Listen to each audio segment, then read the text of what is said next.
إنما يعمر مساجد الله من آمن بالله واليوم الآخر وأقام الصلاة وآتى الزكاة ولم يخشى إلا الله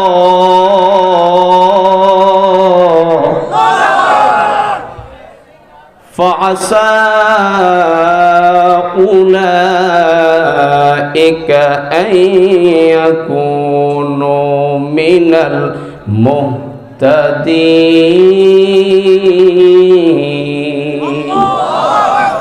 আওয়াজে বলেন, ঘোষণা করলেন কে? আপনারা দেখেছেন আমি একটা কিচ্ছা বলছি, কোনো কিচ্ছা বলি নাই, কাহিনী বলি নাই, স্বয়ং কোরআনের বর্ণনা, হাদিসের বর্ণনা, এই বয়ানগুলি করার চেষ্টা করতেছি। আল্লাহ বলেন, ইন্নামা ইয়ামুরু মাসাজিদাল্লাহ, মসজিদরা তারাই আবাদ করবে, মসজিদের দায়িত্বে তারাই থাকবে।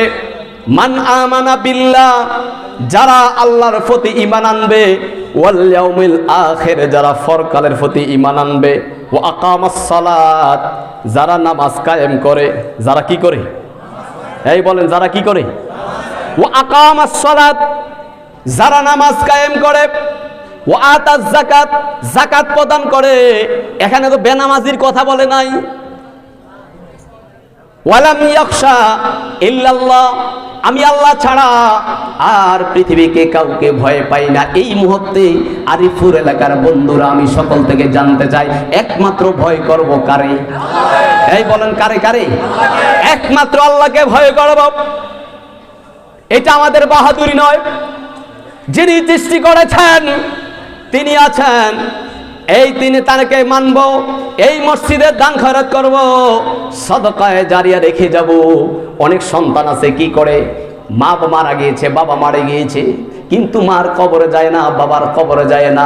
এই মসজিদে যদি 10টি টাকা রেখে যান, আপনি কবরে যাওয়ার পরে যদি কেউ যায় না, এই তখন আপনি বলতে পারবেন, আমি মসজিদের মধ্যে 500 টাকা দিয়ে শরীক হয়েছি, ও মালিক আমাকে তুমি মাফ করে দাও, এই সদকায়ে জারি হিসাবে আমার মাফ করে দাও। সকলে